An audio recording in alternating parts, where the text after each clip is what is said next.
tonight, this evening with me. And once again, I am going to be in conversation with Dr. Anil K. Prasad. And the topic is post-colonial literature, themes and issues. As for the introduction of Dr. Anil, I have been saying in almost every program that I am doing with him that he barely needs any introduction, given his wide range of scholarship in terms of writing, in terms of his international experience, and of course, a very widely acknowledged scholar who barely needs any kind of introduction, to say the least. So, without any further much ado about nothing, while welcoming the viewers also, like Dr. Shalendra Mishra, Dr. Saloni Prasad, and if anybody else is there who I cannot see, my apologies for that because I cannot get the name of the person who is to be there. So let's go back to, sir, my first question to you. Thank you very much, Dr. Anil. Welcome. Dr. Anil Prasad, welcome, sir. Thank you. Yes. Thank you. And are you ready now for the volley of questions which I am going to fire this evening? Yes. Okay. So let's begin with a very simple question. Since we are talking about post-colonial literature, themes and issues, and it is a particularly very vast topic. It is very huge. It is very profound, very deep. So going into that and doing justice to it will not be possible in a single session. Nevertheless, we will try whatever we have within our wherewithal to try to talk on it. And of course, when somebody like Dr. Anil Prasad is there, I think every aspect of facet of it will be gone into or looked into or examined or evaluated. So my first question to you, sir, what are generally the themes and issues which abound this post-colonial discourse? And a part of the same question is this, that why it is called a discourse, sir? Thank you very much for beginning this talk. I would like to thank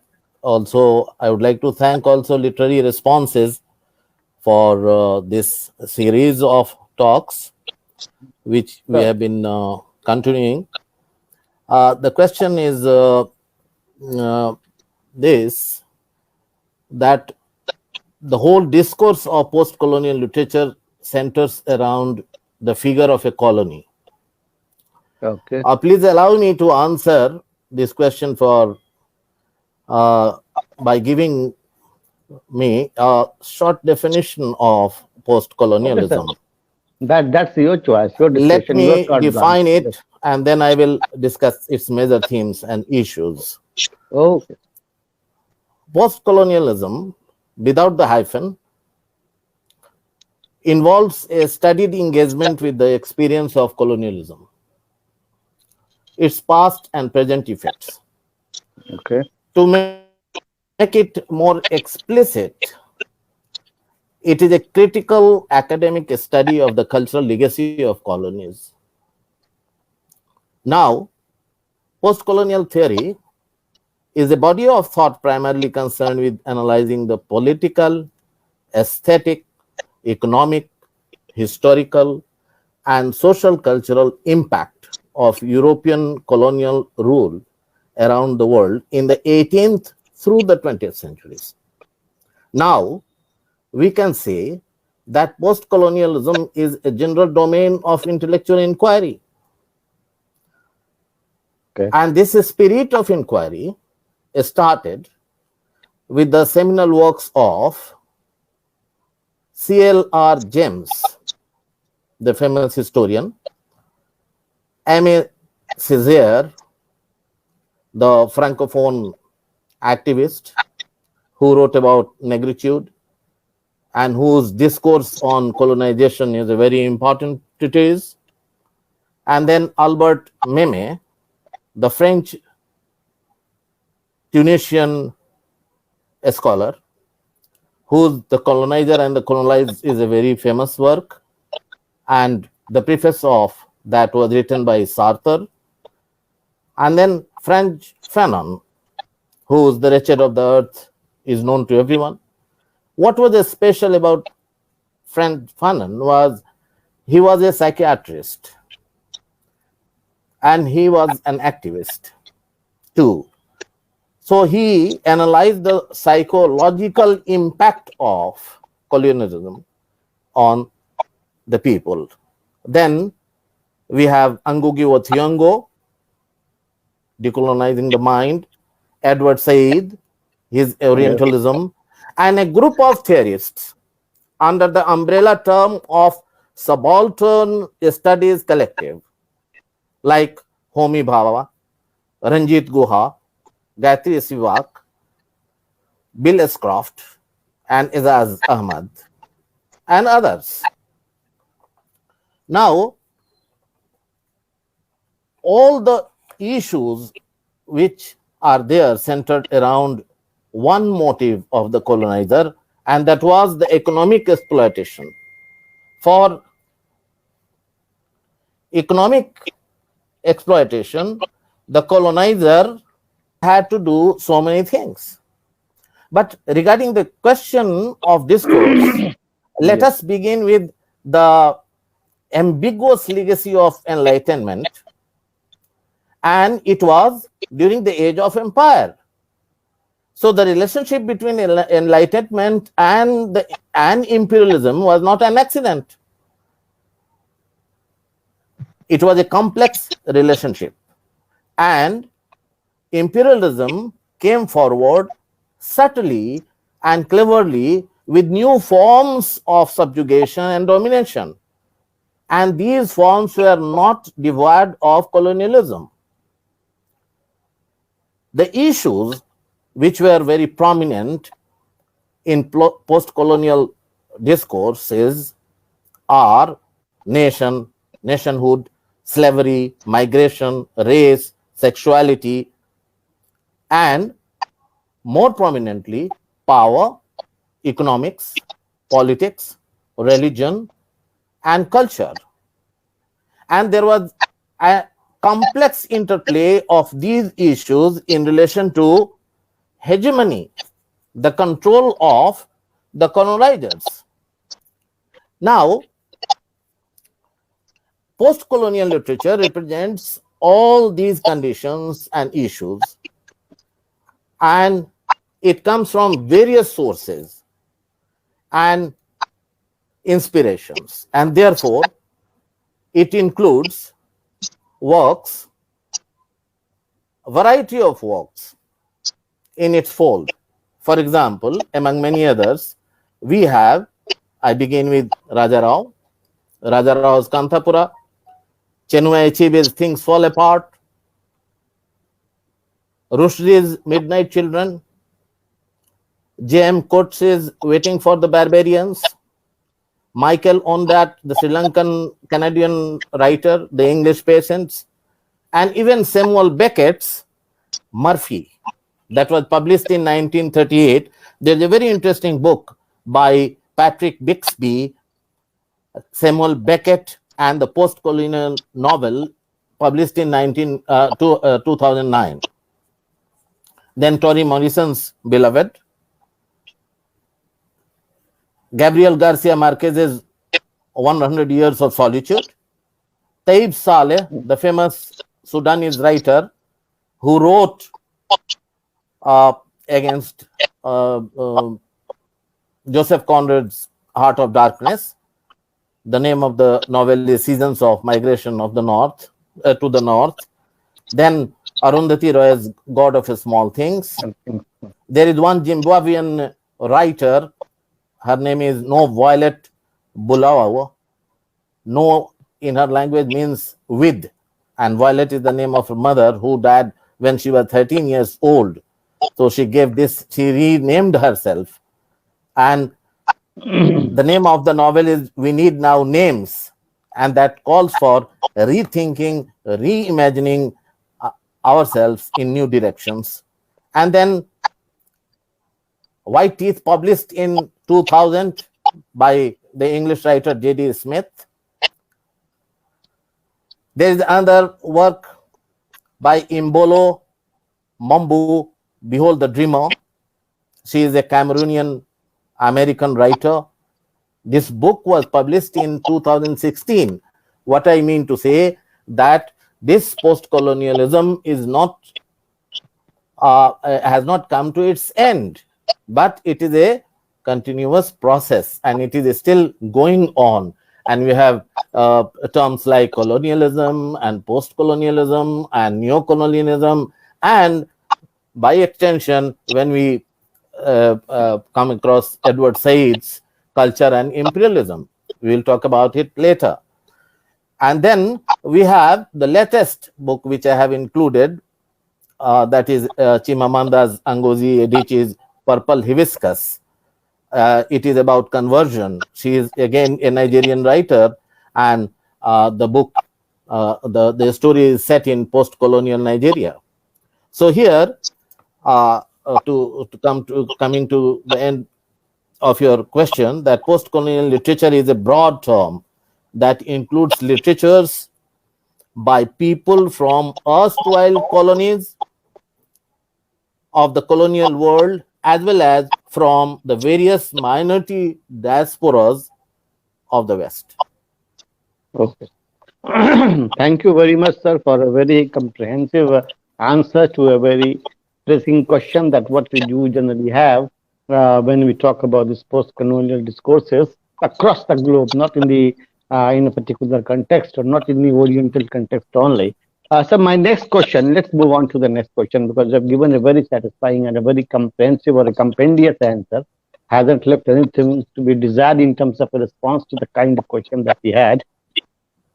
Now, my next question is, do you think post-colonial is all about reviewing the excesses of the imperialist powers, more so in the context of the colonized, who were assaulted, oppressed, their nativism was completely dashed away, dashed off, and this was a kind of a political and cultural assertion across the globe where the whites held the political sway or authority. Sir. Yeah, you are right. It is about reviewing the excesses, but it is not all about reviewing the excesses.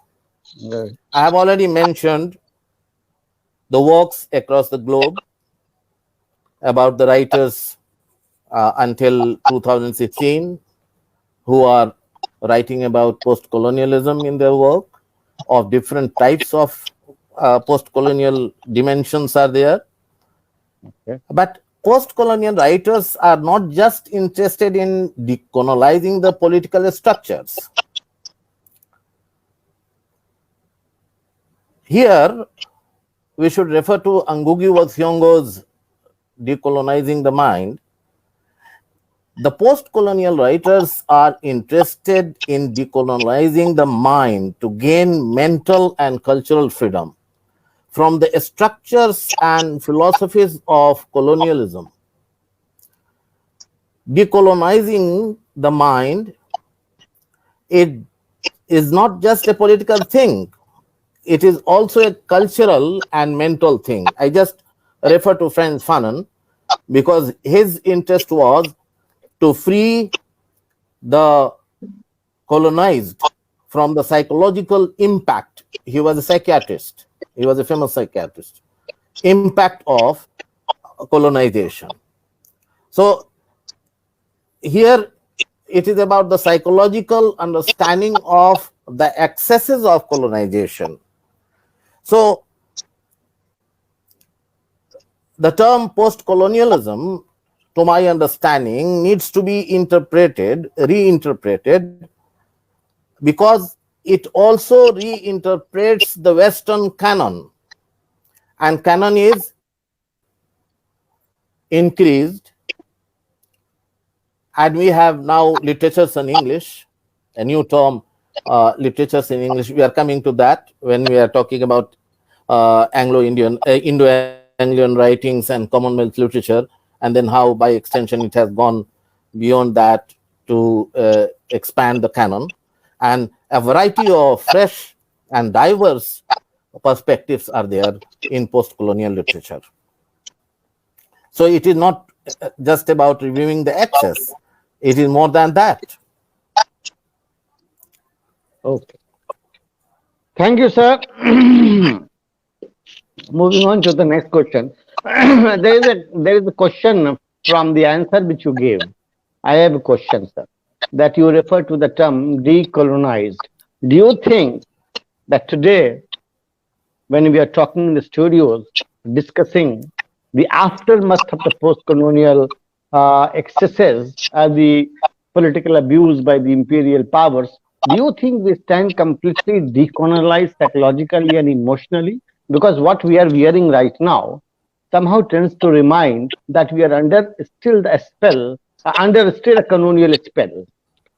You are 100% correct. Today, I put on this tie Yes, and so just to show did I. that Yeah, we are mimic men. yes, What V.S. Nepal says, we are mimic men, and there is a hybridity, and there is a kind of double personality and a split personality, and there is something that we are moving in two worlds. We are talking in English, that is another example of that. Our yeah, you mother are. Yes, tongues are very different. So here our duality shows our our duality shows that we are not completely decolonized. Look at the I give you one example of the publishing houses in India: HarperCollins, Penguin, Women for Kali, Kali for Women. These are some of the publishing houses, and we are publishing books in English, and there is a wider readership. And English was not, it did not end in 1947. It is still a very potent means of communication even today. So, why are we talking about neo-colonialism? Why are we are talking about culture and imperialism? Why we are talking about hegemony? Why we are talking about colonization, post-colonialism, not in terms of geography, not in terms of territory, because we are colonized today without territorial expansion. So we are colonized today on a psychological, mental level. That cultural is my level answer. too. Yeah. And of course, on cultural level. Okay. So thank you, sir. Let's move on to the next question, which is do you think this post colonial discourse is a kind of retributive response from the writers of the East in particular, and those who have settled down in the West, and they have been launching a kind of a veritable tirade against the colonial powers of yore and the colonial powers of even today, who have somewhat dominated our psychology, who have completely uh, done away with our the cultural superiority or our cultural obsessions and all that. So what we are aping very consciously isn't that kind of reflection of our own mindset, that we have not been able to disengage ourselves from the kind of horrendous impact which the colonial powers left on our psyche.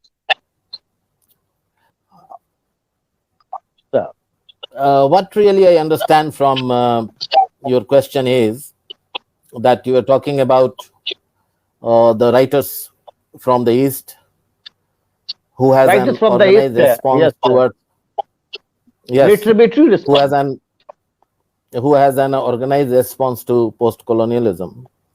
But it is not exactly an organized response, to my understanding, by the Indian writers or the writers of Indian subcontinent, uh, such as Raja Rao, Rushdie, Kamla Markandeya, Ruth Praver Okay. Jhabwala, R.K. Narayan, Molkar Anand, and others, even like Arundhati Roy.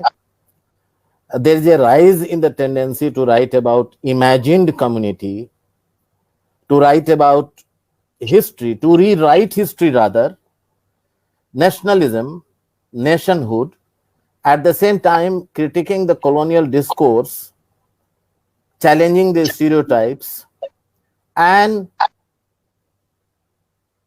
praising, I do not want to very difficult words, praising of cultural identity. Now, as I said, English language did not disappear in 1947. Yes, it did not, and it will not.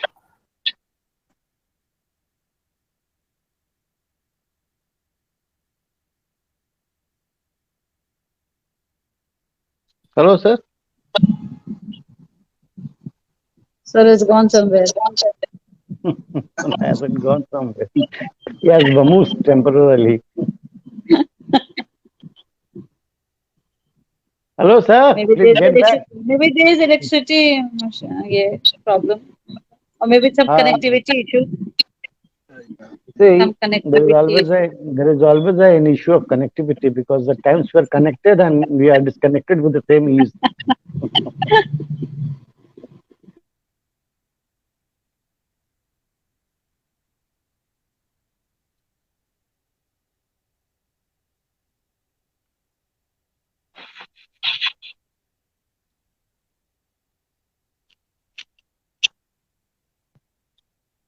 Sir,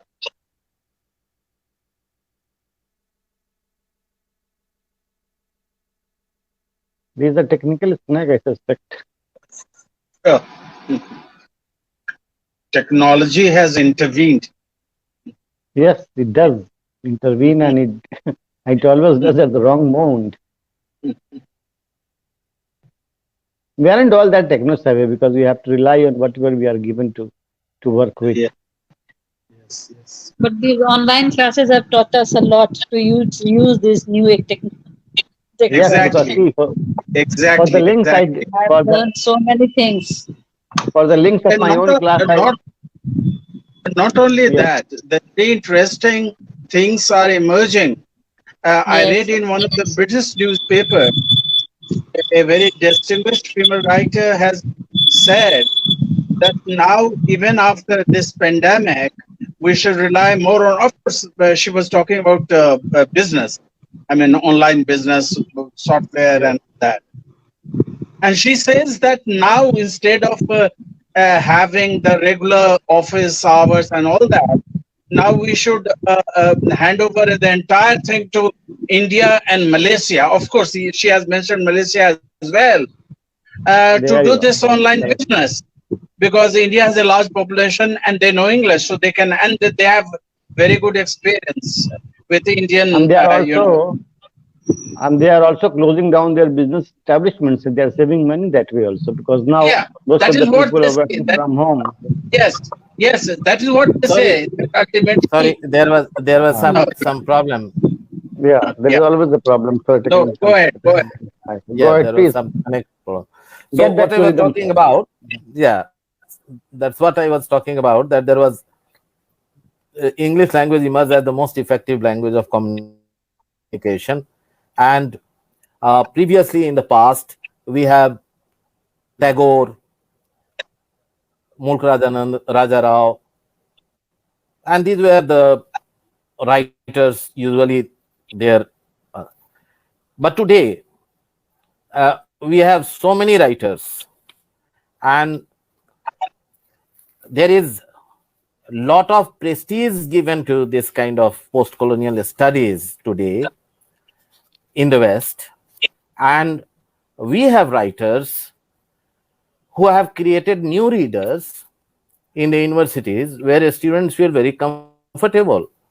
And we have certain writers like uh, Rushdie, for example, and these writers, they have hybrid sensibilities. For example, Rushdie writes about Bombay and Britain. He's at two places. Mina Alexander, she was All right. Yeah. born in India, went to Khartoum, from there she went to Nottingham, and finally settled in the US. We have become said China, India, San Francisco, then again India, then Vienna. We have Bharti Mukherjee, who was located in the West, and she didn't like her to be called with a hyphenated Indian American label. She wanted her to be called an American writer, but her location was Gujarat, US, Canada. So there was a very complex relationship.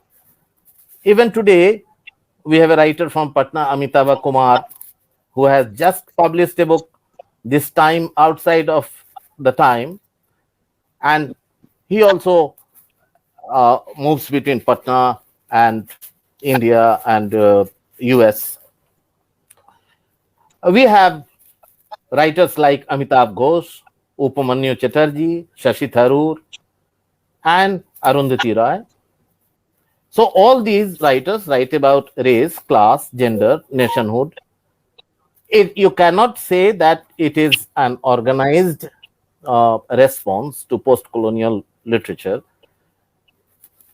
They write about their own issues and themes, and we study them. We have our academic response to them, and we analyze, understand, write research papers. People do a PhD, and this goes on and on.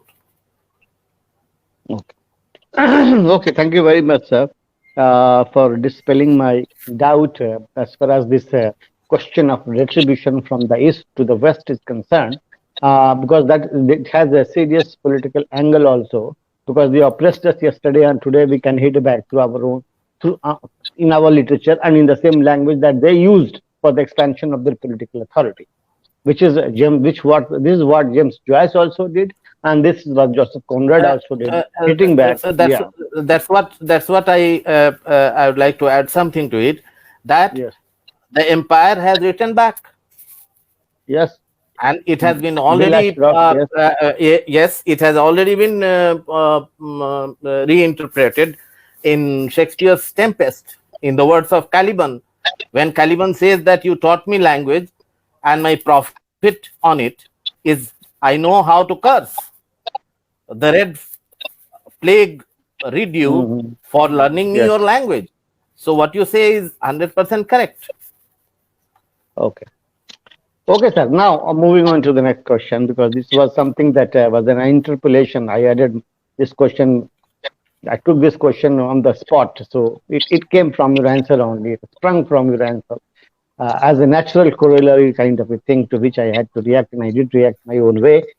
So now the next question, sir, that the critics like Edward Said, Gayatri Spivak, Homi Bhabha, what is called Holy Trinity, they have worked together, they have worked in tandem to build a kind of narrative to politically engage the mighty West and Eurocentrism while fighting against the politics of marginalization and otherization. What your take, sir? Hmm. This is a very common thing when we are talking about post-colonialism. These names we Will keep uh, coming. Yeah. they keep coming, and they're very important. For example, Edward Said gave away a view to look at the other, Yeah, yes, how other otherization. how other was looked at from the lens of Eurocentrism was shown by Edward Said.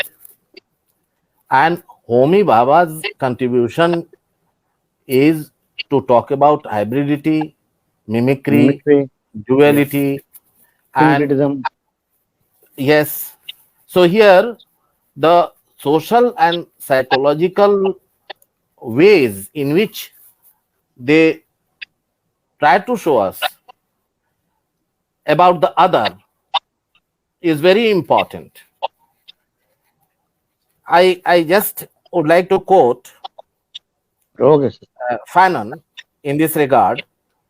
Fanon says that, come then, comrades, the the European game has finally ended. We must find something different. We today can do everything so long as we do not imitate Europe, so long as we are not obsessed by the desire to catch up with Europe. So this is the tendency there to mimic. So mimicry is one kind of thing that attracted the attention of Edward Said, Bhabha, and others. You can remember. I think uh, at the time or before we were born, there was a tendency of the people, the Indian people, to wear sola topi. Sola topi was a kind of a thing from the dress code that the Indians, the natives, used to wear. So it is a Yes, kind of mimicry, but at the same time, it is a kind of a way to show that the colonizer's ways are hollow. So to show the hollowness of this, the idea of mimicry has been put forward by Bhabha. Mimicry is a very simple thing compared to hybridity. Orientalism is a vast thing that is a kind of a scathing attack on the Western scholarship, and how there is one more thing that I would like to add, that Edward yes, Said was influenced by Foucault. Foucault's ideas of knowledge and power, and how Gramsci's ideas of hegemonic, how knowledge is created to dominate in power was very important. So these were the things very important for understanding postcolonialism. And then came subaltern studies put forwarded by, it was started exactly. by Ranjit Guha and then popularized by Gayatri Spivak and others. So here hybridity, ambivalence and mimicry, they are not only important for post-colonial studies, but also for management studies, art theory, architecture, human rights, development studies, theology, etc. So the ideas which are there, they get extended to further to other fields of study. So what I mean to say, that all these things go beyond the cultural and post-colonial literary studies. So the concept of hybridity, if we take the concept of hybridity, it comes from horticulture. It's very interesting. It is about cross breeding. It is about cross pollination to form a third species.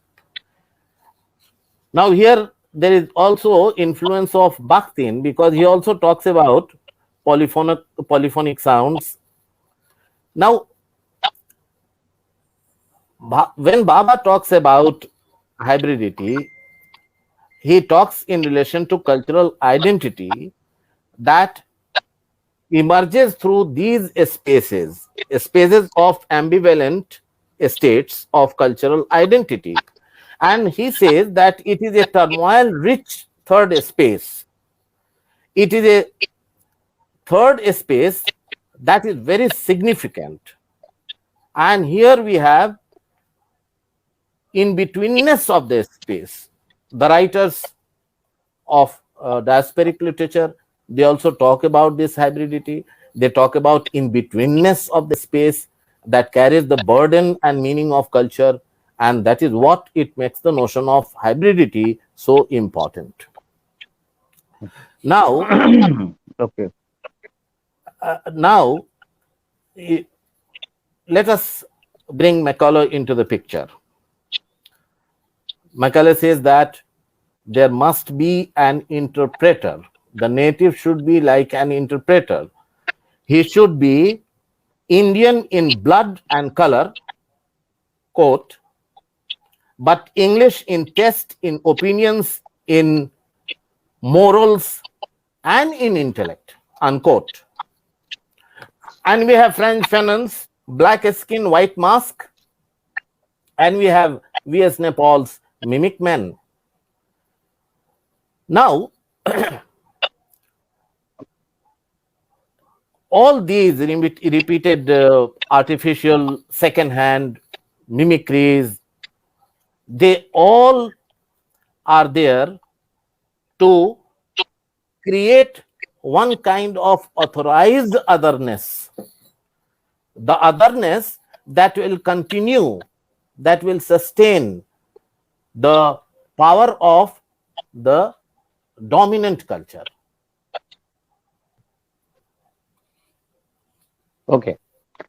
Sir, allied to this very answer of yours, there is a question, which is a very pressing one for me, and it has a certain degree of a discomfiture for all teacher also, in terms of a certain kind of turbulence for myself, because this is the question I have been asking to myself. But then there is a scholar before me who can address this concern of mine very conveniently and effectively.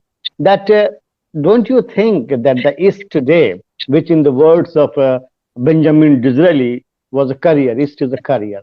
So what was the context of that statement when he called East a career? So is that a happy hunting ground? Is this a happy hunting ground? Is it a breeding ground for the political emergence of the colonial powers once again? Or did they create a space for themselves to re-engage themselves in asserting the same political narrative of superiority? Sir. It is a hunting ground for the people of the West, and it is a hunting ground on the levels of race, language, Culture, yes. literature, culture, religion, and it has, as I said in the beginning, the main motive was the economic exploitation. Now, how economic exploitation should be done easily, comfortably, with the labor that was so cheap in the East, and all other things which were there, land and all, and so in spite of the fact that they said that the East was inhabited by the savages, in area of in heart of darkness, the savage is called a barbarian, a howling beast. But this savage sometimes behaves like a master, and for the savage, this invasion of the West comes as a blessing, and the center, because the West was at the center and the East was at the margins. But even today it is at the margin. But this otherization also created fissures within the very structure that sustained it. So it was a career. It is still a career. You see, you can. I would like to give one example: a smoking cigarette.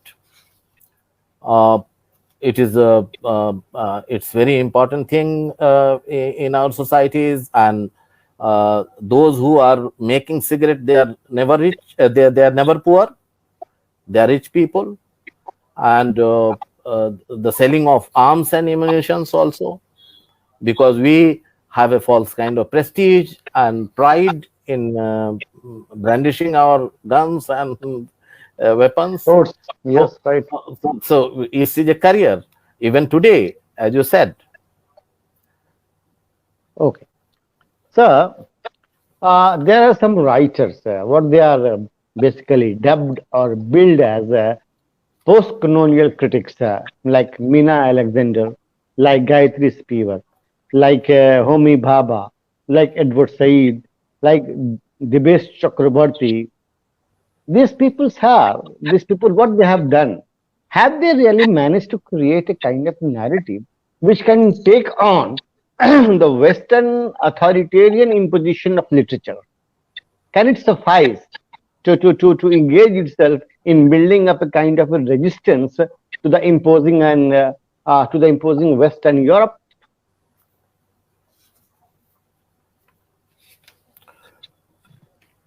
Mina Alexander has her memoir, Fault Lines. And Okay. that is a very well written book. Hmm. Gayatri Spivak, she is from the group of subaltern studies. I will come to that. I have a question on Gayatri Yes, Spivak also Dipesh separately. Chakravarti and all the names you have taken. Yeah. They have been successful to some extent in taking the, we all know about the genesis of the word subalternism and all this, Antonio Gramsci and Gramsci and all all that. this. Yes. We all know.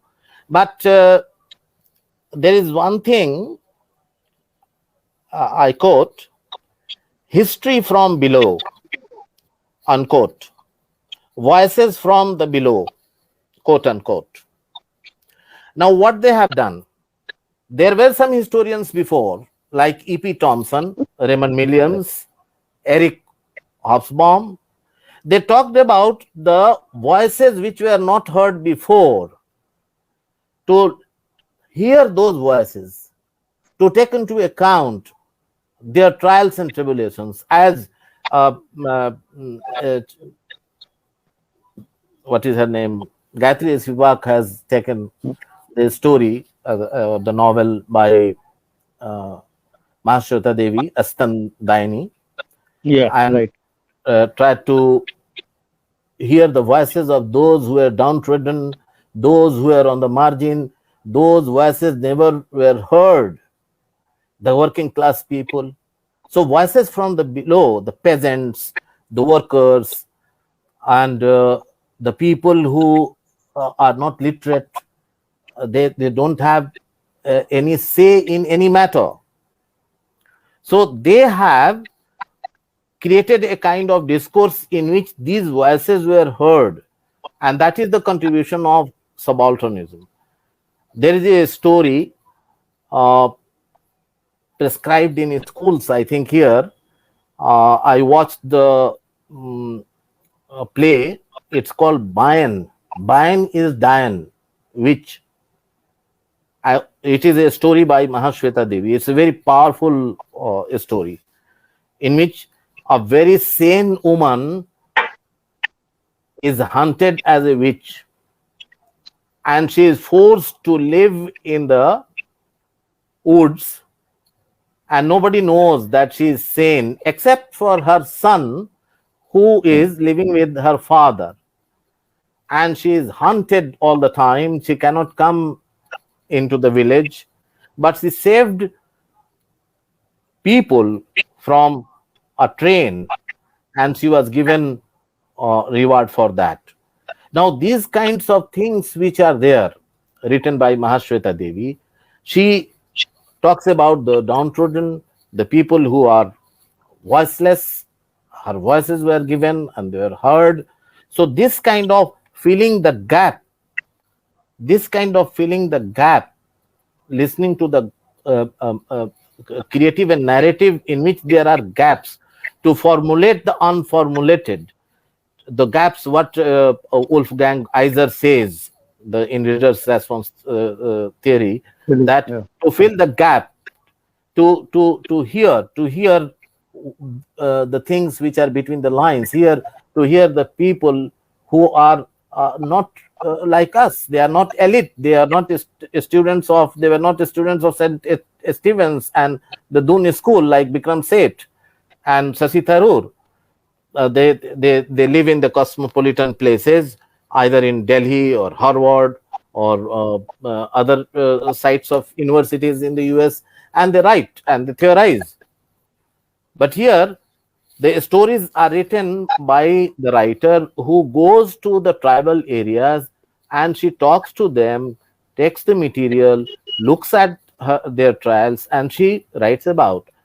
So when they discuss all these things, something emerges, and this is very important from my point of view. Okay, sir. Thank you very much for a very deep insight that you provided us on that question. My next question, moving on to a very general kind of a question, which ideally should be there in everybody's mind. That Gayatri Spivak wrote a very celebrated essay, Can the Subaltern Speak? Alternate speak. Can the Subaltern Speak?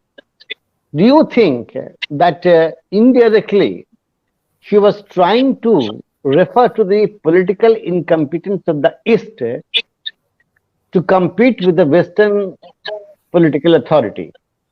And when she says that the subaltern cannot speak, that means the East can never speak before the West, before an all imposing and Western Europe, who have exercised a whole spell of cloud on the global literature without leaving any space for the emergence of the Oriental philosophy, whatever it might be. Sir. No, yes, there is emergence of Oriental philosophy that is in Orientalism. That is in Chinua Achebe's very beautiful novel Things Fall Apart. There is a philosophy, and that philosophy is, it is not exactly a philosophy, but this is in African literature, it is studied under the heading negritude. How the people, because when they said that Africa has no culture and Africa has no stories, Chinua Achebe wrote in 1958 Things Fall Apart, in which there were many folk tales, and these folk tales were very interesting. How the tortoise has broken back, what mosquito says to the ear, how the snake rides a horse, and he says that. So these stories were there; they were very much there. But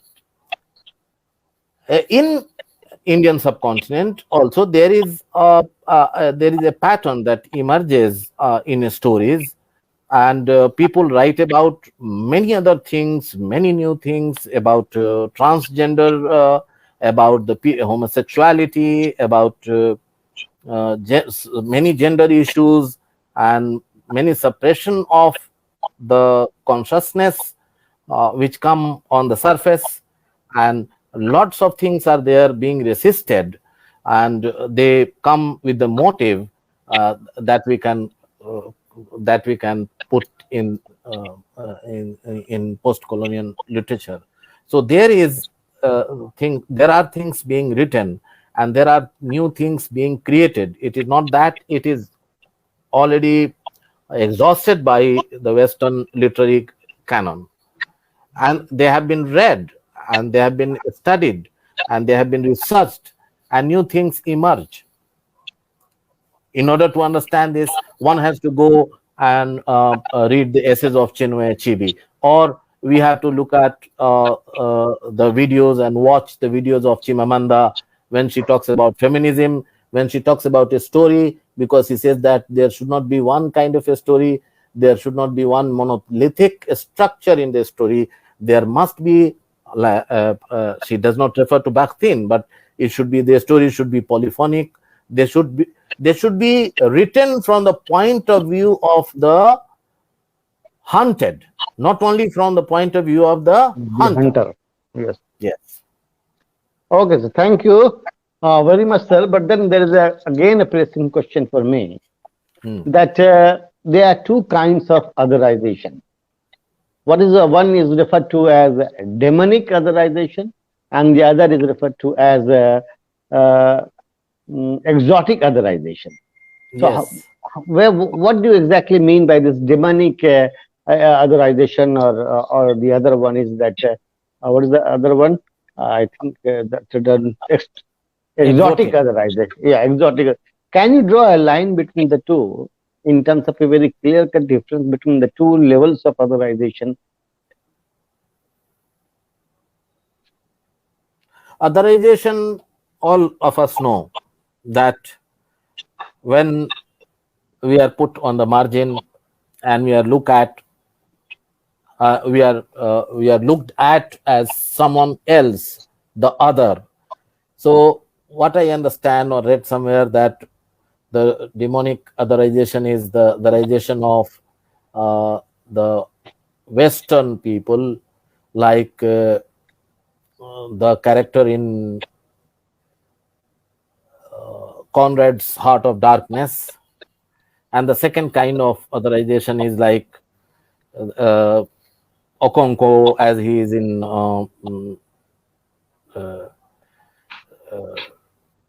Things Fall Apart, or Friday in Robinson Crusoe, something like that, as I understand. Okay, okay. Thank you very much, sir. Let's come to a very general question that in the last 70 odd years, India became free in 1947. Do you think our literary tradition has become equally free? In what sense? Free from the political impact, from the political influences of the Western Europe?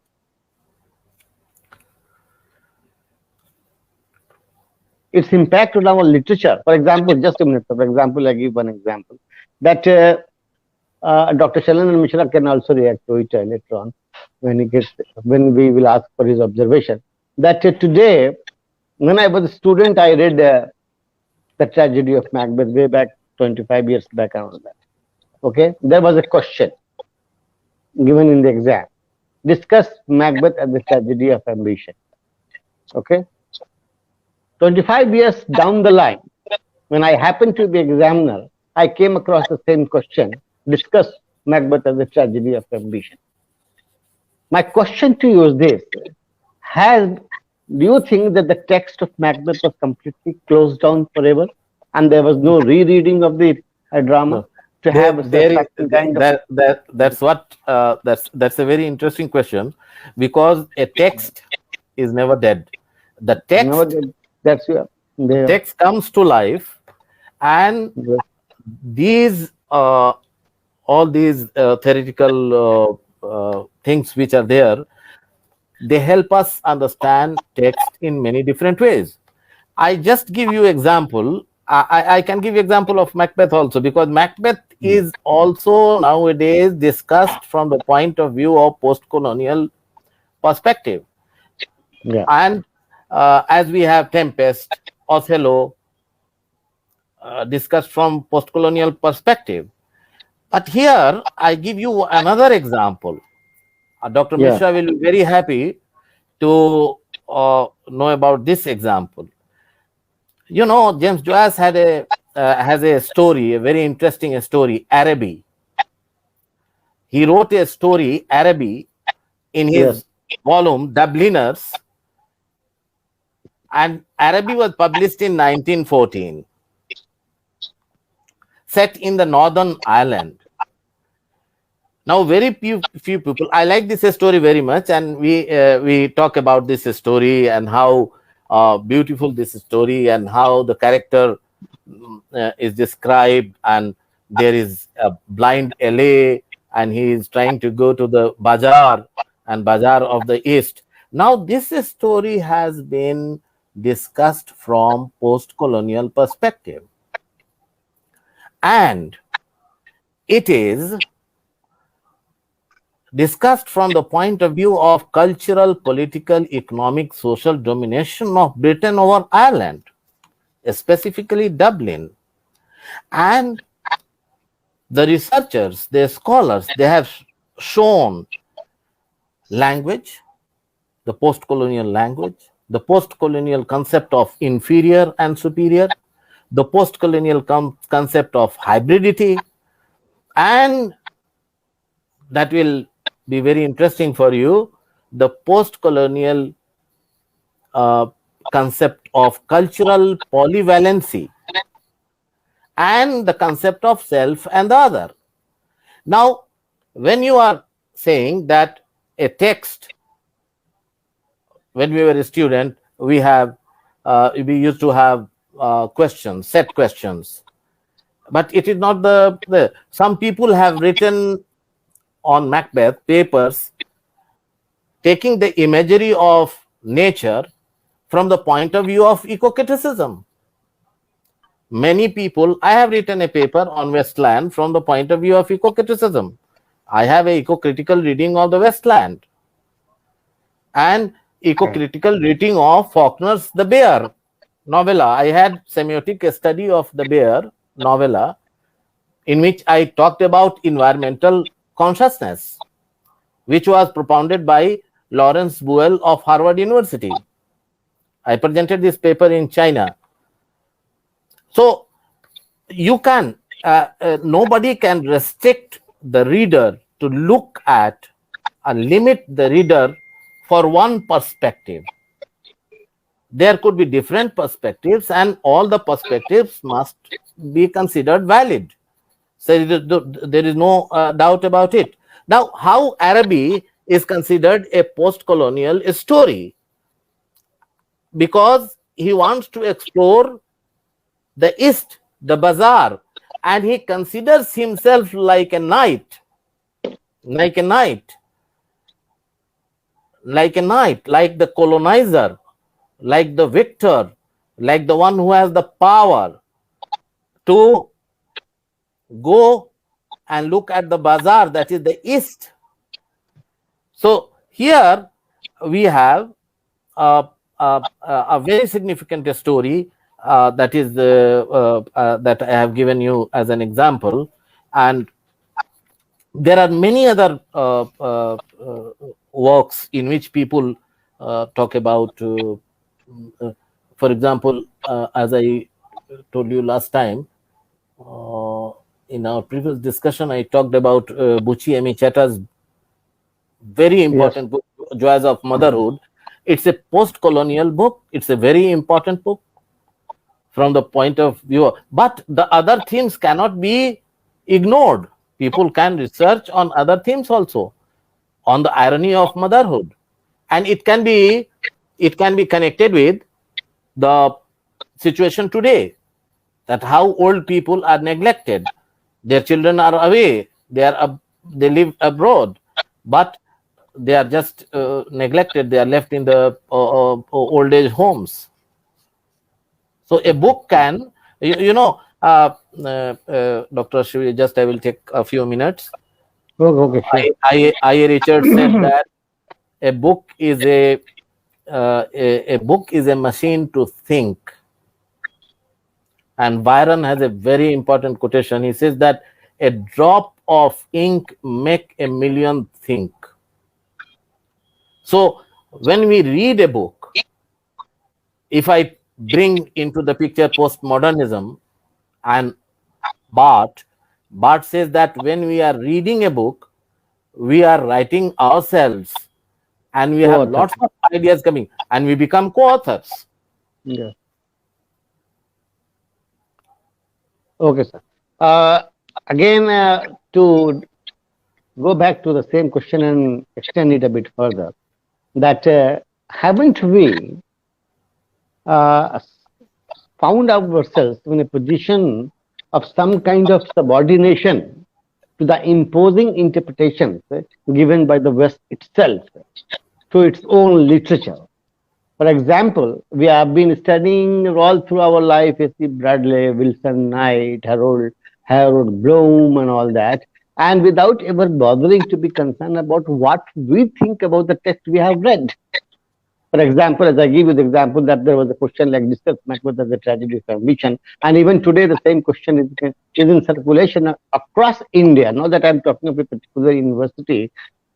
The question therefore is this, that why can't we go beyond the questions which have been set by the West itself, which is in recognition of the importance of its own hegemonic literary structure?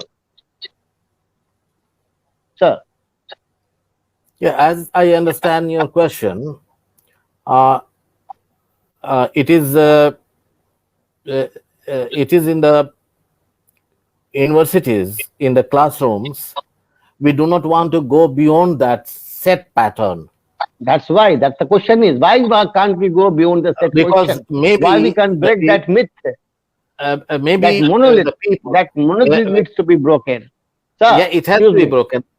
Yes. This monolith, this monolithic structure of interpretations must be broken, because we can use our own sensibility in interpreting a text. We have read that. why to subscribe it to with the view of A.C. Bradley, and why to subscribe it with the view of the others, Harold Bloom and Bill Bryson, and then Wilson Knight and all that.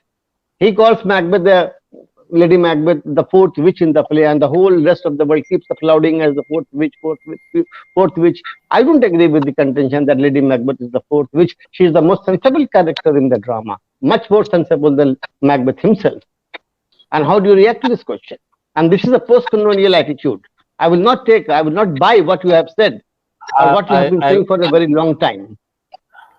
I would like to take this opportunity to answer the same question in a different way. One of my colleagues, Professor Dwijen Sharma and Professor Jaya Prasad, they have questioned. They have questioned that why do we need post-colonialism? When do you think it will die? And Yes, there is a question from Dr. Jaya Prasad that what lies beyond post-colonialism? Will it remain an unending preoccupation? I also believe, like you, that we should not parrot. We should not parrot, which do. We should not do stereotyping. parroting. Stereotyping of interpretation. Yes. Talking about stereotyping, we become stereotyped. So we have to give free freedom to students to think on their own. And to apply their own critical standards by studying the critical works of Harold Bloom and I. Richards and Eliot. But I would like to answer this question of Professor Dwijen Sharma, that why do we need post-colonialism? This is very, from my perspective, we need post-colonialism to understand the legacy of colonialism. It helps us understand the legacy of colonialism. For this, the text must be read well, and it must be taught well. When we are talking about mimicry and hybridity, if you look at A Passage to India, even a minor character exemplify all these things, and it helps us understand the legacy. That was a highly imperial novel, by the way. Yes. But the important question is that will it remain an unending preoccupation? When do you think it will die? This is a very interesting question, because can we talk about post-colonialism all the time, and we give seminars and we write papers and we look at this? I would like to quote Martin Heidegger in this regard. If Professor Sharma is still watching, and Dr. Jaya Prasad is still there, I would like to quote Martin Heidegger, that every mere ism is a misunderstanding and the death of history. Every mere ism is a misunderstanding and the death of history. Now here comes new historicism to our rescue. That's what the question is. Yes. We can study new historicism and apply new historicism instead of post-colonialism, and we will be benefited, because the traditional and the new things will be combined together. The time, the writer, and the critic, all three will be taken into account, and we will have the text and the historical context. And that is how I come again to your question, that Merchant of Venice was not anti-Semitic when it was written, but now it is anti-Semitic. The question was not relevant a century ago or 2 centuries ago. So here, you can see that Donne's poem again came into picture. So there is no there is no impermanence of literary criticism. Literary criticism is permanent, but it That's should fine. be, it should be, it should not be repeated the same thing again and again and again. When I talk about mimicry and hybridity and duality, I think Hmm. that I am repeating the same thing and I am not saying anything new. So here, look at the new historic reading of Heart of Darkness, in which instead of mimicking, there is a reverse mimicking also. The reverse mimicking is that Kurj, he goes native. And we have lot of examples in India that many colonizers, the officers, they took the dress of a Nawab and they were writing ghazals and they were behaving like native and all this. So this opens a new dimension. It is only possible if we have a new historical approach. And it is nothing new. It is something that came from 10. And here we have James Joyce's Araby, we reinterpret, we have Beckett's Murphy. So new historicism is not, it says that history is not dead, it is alive. It is alive. And when we are talking about neocolonialism, we are doing the same thing again and again. We are adding nothing new. So I feel that new historicism can help us understand the world of imagination that is in the novels and short stories better. And history is not dead, it is alive with new doors of interpretation. That's what I have to say. So Professor Sharma, I think that there is a scope for new interpretations, and Dr. Jayaprasad, I think that there is a scope for new interpretation, and we cannot we cannot stop ourselves from explorations. Our explorations will go on, and new things will turn up, like Micawber in David Copperfield of Charles Dickens. Something will turn up. Something will turn up. You have to be hopeful. Okay, sir. Thank you very much for taking the question. That was somewhat a very disconcerting one, because we have a tendency to subscribe to whatever is given to us with the West and Europe without ever questioning them. We don't question their narrative because we think it's beyond our intellectual capacity to question them ever, or to pin them down to any explanation. Because in the words of this Ronald Barthes, when he says in the reader's response theory, that the text is a multi-dimensional space where a variety of text, none of which is original, bends and clashes. The text is a tissue of quotation drawn from the innumerable centers of culture. So, how can you close the possibility of interpretations when you are reading a text on your own, rather than to buy what Mr. X or what Mr. Y said? And other question, sir, which is almost a constituent of the same which I asked you, is that why do we very conveniently reconcile to the iconic and canonical status of Shakespeare as the greatest of dramatists for all times to come? Doesn't it challenge your sensibility? Doesn't it question your own literary senses to take this kind of a Western dictation, and still you say, okay, you go gaga about it? I think you have two questions. Please. The first one is about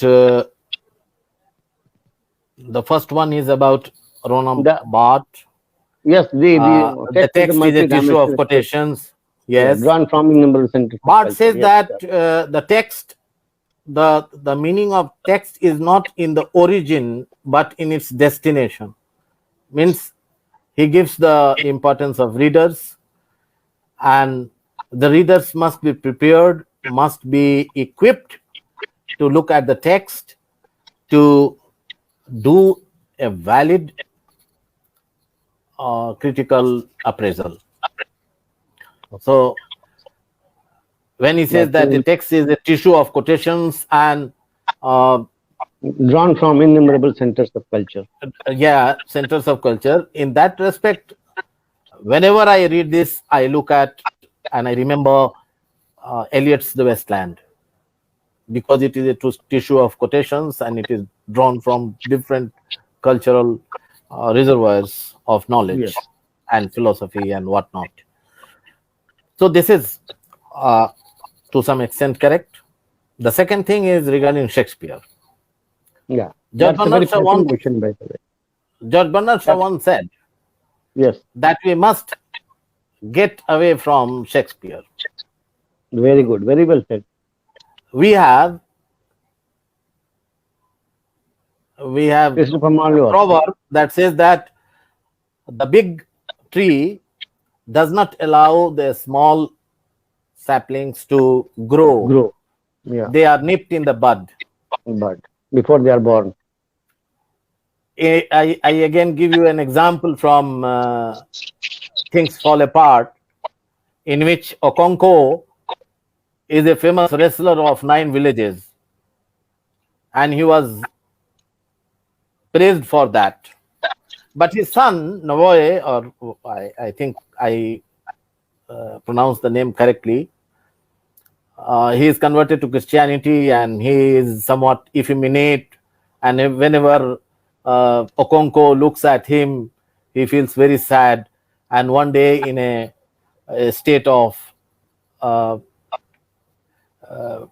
sadness, he looked at fire, and fire was extinguished. And he, the authorial comment is that big fire end in ash. So this is what has happened, that if there is a big writer and everyone talks about that big writer, the others cannot come forward. Challenge. This happens also. This happens also in case of Eliot, and that's why the movement group of Philip Larkin and they were against myth making, and their poems were very simple, and they could be read and understood by the people who cannot go to the references, and those who have not read Gita and Brihadaranyaka Upanishad and so many things. So it happens like that. And I feel that Shakespeare is a great artist. There is no doubt about it. No doubt. Yes, absolutely no doubt. But everything cannot emanate from him. There must be something new. There must be some new creations and new experiments and new artistic creations. That is true. Okay. Thank you very much, sir, for a very convincing and for a very compelling response of yours to a very disconcerting question, basically, because we, the Orientals, have a tendency to subscribe to whatever is given to it through Western Europe. And we never challenge that. We never challenge that because we stand reconciled to it. Because somewhat we are still in some kind of servility or insubordination to the imposing might of the Western Europe, even in literary terms, not only politically. My question to you, sir, my question to you, the next question, and that possibly should be the last one, that do you think that this history, what we call history, is not the history, it is a state-driven history? And this new historicism seeks to put things in a different perspective while trying to script something that which is very universal, something against what is considered as very universal, as something unchallengeable, as something which is basically unacceptable. So this acceptability factor through this idea of the new historicism of the written history, can it be really challenged through new historicism? This is my question to you, sir.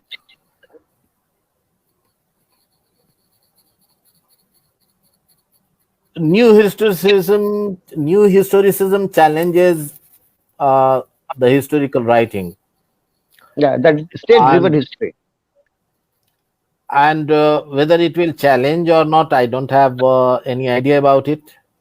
Honestly speaking, I have not read much about this kind of thing.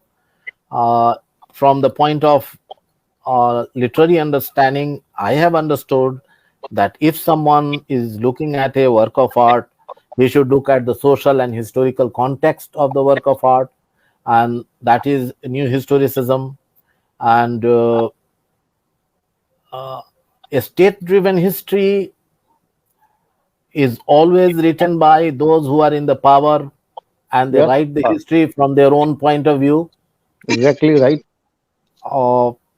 and their writing of history is Always always challenging. yes, challengeable. And I don't know how to answer your question You because have already answered it. I don't think I'm very competent enough to answer this You have question. already answered it. You have already answered it to the best of my satisfaction and to the best of the viewer's satisfaction also. So there's no point in going back to the same question all over again. Yes, sir. So I think that was the question. One last question, if I can have, to broaden the perspective of our talk, our discussion. That when I quoted the example of Macbeth, don't you think that we are again supporting the idea, the Derridian idea of deconstruction, of, of challenging the finality of judgment on any literary text? Yes, there cannot be a final judgment on the interpretation of any literary text. It will change from time to time, and it cannot be fixed. If it is fixed, then its value will diminish. It will not Demolition, be then it will very. be like undue It will be of assertion of no your use. political authority. Okay, sir. Sir, coming to almost to the end of this talk, we have some very persuasive, some very scholarly viewers also on the show, like Dr. Salindar Mishra, like Dr. Saloni Kumar, and the others whom I cannot see. No, we have Can I, Dr. Jaya Prasad, Dr. and Jaya we have Prasad, okay, thank you very much. Dr. Yes, Muhammad yes, Al Khulaidi from Yemen. We Oh have my God, all the way from Yemen, yes, sir. our colleague Mr. Abdullah Shahabat from Saudi Arabia. Oh, that's All very, these very, very people are kind of him to working, be here on the and show. yes. Yes, sir. Yes, sir. So can we have some questions from the viewers if they think they have any observation to make, and that If we they will can, welcome. We if will they welcome can that. write, we can. Yes, Yeah, they can write. if they They can can write. write. But then before Dr. that, Sharma, let's take the observation of Dr. Shalendra Mishra, for yes, based on whatever yes. we have discussed so far. We Sir, have please. Dr. Hussein Mohsin. We have Dr. Abdul Hafiz Al Faqih. We have Okay, Dr. okay. We are Mahesh thankful to Nayak. everybody. We are thankful Dr. to Mahesh everybody who is Nayak is also there. He's a very young scholar. Yes, Dr. Mahesh Nayak is an authority on post-colonialism. at a If he very has any tender age, questions and observations, at a we very have tender age, he has gone on to become an authority of sorts. So Dr. congratulations to Sujit him. Verma, we have Dr. Bushra, we have To a lot Dr. many Sayyid people. Yes. Raja, and many colleagues, Dr. Taher, Ahmad Taher. Oh, from So, Egypt. no, he is from Yemen. He is in Yemen, but he's from Egypt. I know him, Ahmed Tahir. No, Dr. he Ahmed is Tahir. Yemeni. He is Yemeni. He's Yemeni. But then I Yes, have my connections with my Facebook friend, yes. He was my student. Yes. Dr. Ahmed Tahir. So I will request now Dr. Shannon Mishra to please come up with his observations based on whatever important or unimportant we have discussed this evening on post-colonial literature, themes, and issues. Sir. Thank you, dear. One thing we have discussed a lot, and Dr. Prasad and you have discussed a lot. So I don't think I have anything to add, except you say, for instance, you people have been discussing Macbeth, for instance. Now, Yes. No matter how great the author is or the work is, we must remember that every work is dated, one. Two, every literature is a regional literature. Say, take for instance Macbeth. Can we think of Macbeth set in England? No. Why? Because Shakespeare, being so sensitive, could not write it about England. King Lear stupidity of King Lear, or Yeah. is there because he decided to divide his kingdom among three daughters, which was basically wrong. But he was not Right. defeated by French king. Why? Because the English audience would not accept it. Likewise, King Duncan was the king of Scotland, and he couldn't have been the king of England. So, what does it mean? That the authors, no matter how great he is, no matter the author is Shakespeare, he has written with the society, with the age, with the you can say even the compulsions of the age, he can't ignore it. So basically, we have to accept. And as far as the reputation is concerned, look, I should be frank with you. Some of our problems is that our academic standard has declined very much, unfortunately. Hopelessly, And yes. there's no benchmark. We are going down the hill. And that's why the same question is repeated. Why? Because the setter doesn't want to upset the apple cart. That's what I wanted to know, sir. Then that will create a problem. There will be That's walkout what, of the. Yeah, that's well what I said. exactly wanted to know from you.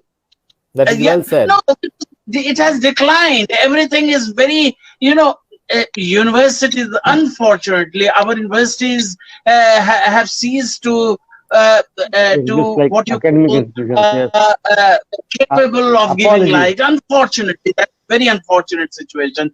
It's what you call graduate producing, factory where we produce without caring much. And as far as English is concerned, yes, decline is possible. Second thing, Professor Prasad, and you also talked about it, little language, English language, and there you referred to America. Now, when we were postgraduate students, one of our teachers who was little, little leftist, you could say, used to say that, look, the might of the dollar will see to it that American English would prevail, not British English.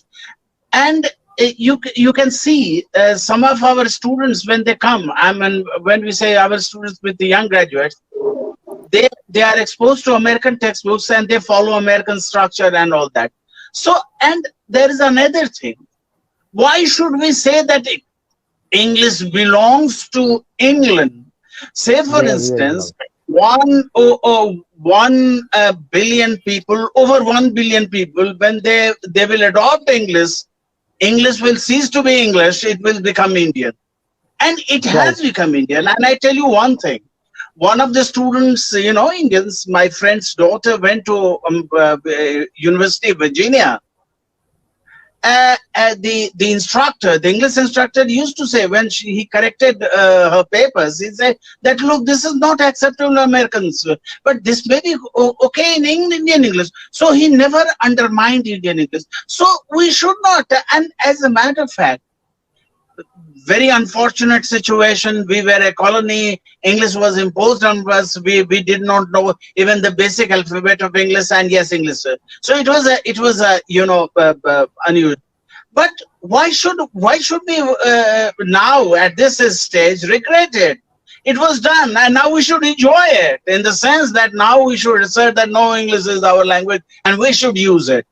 And we should also realize, not in terms of a language user, but as a businessman, as a country emerging as an industrial power, that yes, we should use English as a vehicle for our advancement. And here I should tell you one thing. When I was teaching in the Republic of Yemen, one day, of course, that was their own education department seminar on all that. And they asked me why English should be taught to Yemenis. And I told them that, look, Yemen has also large, they have natural resources, means gas. And I said that, look, Yemen is emerging. Of course, unfortunately, that didn't happen, and they are in poor shape. And I said that, look, English should be used to exploit your resources economically. You can bargain. You may have to bargain with people in English. So Yemenis should learn English to sell your gas well. So in a situation like this, we should not be apologetic about it, or we should not discard it thinking that, oh, this was imposed. Okay, many things were imposed. Now, when a child is administered a medicine, a very, not tasteful at all, we impose it because we think that, oh, that will benefit her or him. So that is the case with English. English was imposed. Okay, no problem. Now we will assimilate it. We will use it as our own language. And we should not bother about the grammar, as taught by British. We should have our own grammar because most of us are fluent in our languages with very rich grammar. Say, for instance, Hindi, say, for instance, Tamil, say, for instance, Urdu, say, for instance, many languages. Our language is no way inferior to any of these languages. So why should we bother about grammar, somewhere? If something is convenient, we'll change it. After all, that will be our own. We have converted Viceroy's house into Rashtrapati Bhavan, so we will convert English. Yeah. Thank you. Thank you for giving me this opportunity. Thank you very much. I would just like to add, since you are discussing English language, and Dr. Mahesh Nayak has comments on this. And thank you, Dr. Mahesh Nayak, for your kind appreciation of our conversation that is going on. Regarding the English language, I used to say that the BBC English or the standard variety of RP, we speak English, and when we go outside India, in Yemen, we teach English, and we are teaching English to people who are not the Englishmen, or English is not their mother tongue. Yes. And we go to other places and we teach English, and we do not sometimes meet people whose language is English and the mother tongue. So what I mean to say, that this is the state of English today. Regarding English language, that is, I forgot to tell, because here there are many people who are watching this program. Regarding English language, we have two things. One is abrogation, another is appropriation. There is one writer in post-colonial literature, his name is Ken Saro-Wiwa. Ken Saro-Wiwa was education commissioner. He was an activist. He was hanged. He wrote a novel, Soja Boy, The Rotten English, in which, in order to show that English is not my language and I don't care for English, he used to write English with a small e in this novel. On the other hand, HEB, he appropriates it and he uses his indigenous cultural lore as part of the narrative. The third example is Ngugi wa Thiong'o, who gave up this exercise in writing in English, and he started writing in his dialect Gukuyu. So this is about English language. What Dr. Mishra says is very important, that we should have our own idiom. We should speak in our own language. Yes. And evolve our own language, right? Yes, and we should not. It should be understandable. It should be intelligible, but it should not be. We should not imitate RP or what is called, what Peter Rock says, BBC English. But it should be. It should be intelligible. It should be. It should be following the certain amount of correctness and appropriateness and accuracy. That is very important. But we should not fight shy, or we should not be ashamed of our speaking English or any other language, or, for example, mother tongue, one's own mother tongue. Sorry for poking my nose once again. Sorry for poking my nose, my tiny nose, all over again. I should tell you that, look, American English is not the dialect of British English. American English is American English. They say, oh, our ant people. Why? Yes. Not because of the linguistic features, but because of their political power. After all, how could Americans or American thing can be dialect of, even if, New England state is all important, and they often refer to their homes in United Kingdom, whether that is this one, like that. But America, because of political reasons, because of economic might, that is true with India also. That if we start using English as our own, with our own features, with our own dialectical features, and if we have the economic power, then yes, they will say, oh, it's Indian English, not a dialect of British English, So that is there.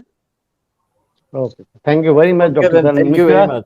And for your Dr. Anil, thank you very much for all your answers and all your very piercing answers, in-depth analysis of the questions that you had, which I had on my, which I had, and I asked you and I pinned you down to some very serious explanations, and you came out with flying colors. There is absolutely no question about your scholarship. Dr. Sanand Mishra also made some very important points in his observation and his short speech, and he highlighted some of the issues that we come across every day in our practical life. He lamented also the death of the academic institutions, which is a very realistic observation, and we also rue it as much as he does, because this is a complete decline, this is a complete disintegration of the academic structure. Sir, finally, while thanking all, बात कर रहे हैं 1 minute में. while thanking all our viewers, from Dr. Shanandar Mishra to Dr. Saloni Kumar to Dr. Mahesh Naik and to Dr. Ahmad Tahir and all that, we are grateful and we are thankful to everybody for being a participant in this, for Dr. Jaya Prasad also for being a participant in this program. And let's hope that this this post-colonial literature is no longer a germaid, and this Oriental literature is not a scuttlebutt any longer. So that's what the conclusion is. Thank you very much, everybody, for being very kind, for being with us this long, because it has been a long discussion. And for me, particularly, it is very important because it has updated my own understanding on post-colonial discourses and some of the issues and some of the very pressing issues which have come about in the course of the discussion. Dr. Anil K. Prasad has been as convincing as he has been ever in his responses to the questions given to him. And so is everybody on the show. I hope you must have benefited from it too, because this was a very scholarly discourse, particularly from Dr. Anil K. Prasad. Thank you very much, everybody. Everybody, and I forgot to introduce myself in the very beginning, because I am Dr. Syed Afroz Ashrafi, and I'm working with College of Commerce, Arts and Science in Patna. And I and Dr. Anil had a stint in Saudi Arabia together, and therefore this scholarly intimacy is always there. So we may ask that why this much of intimacy is there, or this degree of intimacy is there. It is largely because of that I have grown under his bumper shoot. Thank you, everybody. Thank you. We will meet again with some new topic. Some new topic some other day on the same channel and about the same time. Thank you very much. Thank you. Good night. Thank you very much.